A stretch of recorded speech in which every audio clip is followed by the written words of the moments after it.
Joined now by Congressman Adam Schiff, the ranking Democrat on the House Intelligence Committee. Congressman Schiff, Happy New Year, and thank you for joining us. Thank you. Good to be with you. So let's pick up with the Russian hack. You heard from President-elect Trump last night saying he's still not convinced it's the Russians. He says hacking is a very hard thing to prove, so it could be somebody else. Okay, you've been briefed on the intelligence. How solid is the evidence that it was the Russians? It's very solid. It's indeed overwhelming. And the president-elect, as you know, also said that he knows things that other people don't know. He needs to stop talking this way. If he's going to have any credibility as president, he needs to stop talking this way. He needs to stop denigrating the intelligence community. He's going to rely on them. He's going to have to rely on them. And this is the overwhelming judgment of the intelligence community.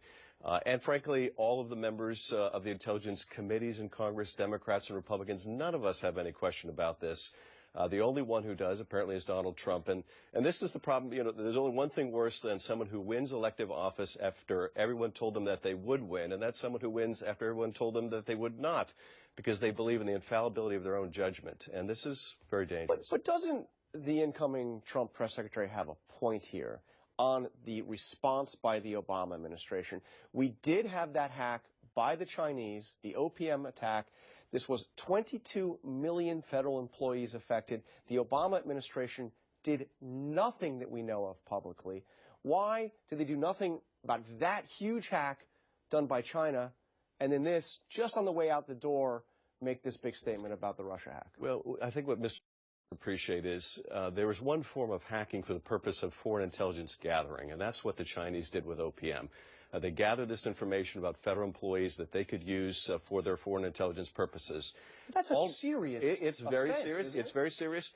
All nations gather foreign intelligence information. All nations Steal data, and you're not going to prevent foreign nations from stealing data that they think is in their interest. The best thing you can do is defend against it. But here's what's different about what Russia did. They didn't just steal data.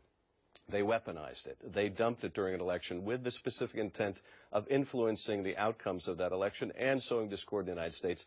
That is not something China has ever done. That is not something, frankly, Russia has ever done here, although it has done it in Europe. And that is a very different situation than the mere stealing of information, as serious as it was in China's case. And that's why the administration handled both cases very differently, and that makes all the sense in the world. Has the Obama administration, though, given something of a gift to the incoming Trump administration on this? They took measures that perhaps were not all that serious so that the Russians could kind of shrug them off, giving Trump an opportunity to kind of say, what's done has been done and move on? If the Trump folks are smart or shrewd politically, they would view it that way. They would say, look, he took care of the reprisals. It didn't really throw off relations with Russia in terms of how I'm going to start out my presidency. He cleaned the deck for me. If he's smart, that's the view he'll take. Frankly, though, in Congress, we don't share that view. We think that more has to be done. We don't think that, frankly, the steps that have been taken are enough of a deterrent, and you're going to see bipartisan support in Congress for stronger sanctions against Russia. And if Trump moves to undo what President Obama has done here, what's going to be the congressional The reaction is going to be even more vigorous, I'm convinced, in favor of stronger sanctions against Russia. You're going to see Democrats and Republicans like McCain and Graham and others come with a strong sanctions package. Because, frankly, even though what the administration did was more than symbolic, it was very meaningful. So it is not enough to deter Russia. So if you look through that FBI report, it is clear that this was not the most sophisticated hack. Basically, these Democratic officials opened up suspicious attachments or gave their passwords when asked. This could have been prevented with a little less carelessness on the part of the Democrats, isn't that right? You know, I'm not sure that that's right. And certainly there was carelessness and they didn't follow best practices. The reality is if Russia wants to get into a private organization, they're going to get in. If you launch enough spear phishing attacks, no matter how sophisticated you are in your defense, an adversary like Russia is going to get in. So much as that might be a good argument for Sean Spicer and others to say, oh, the Democratic Party was negligent. But they were careless. They were careless, but that doesn't let Russia off the hook.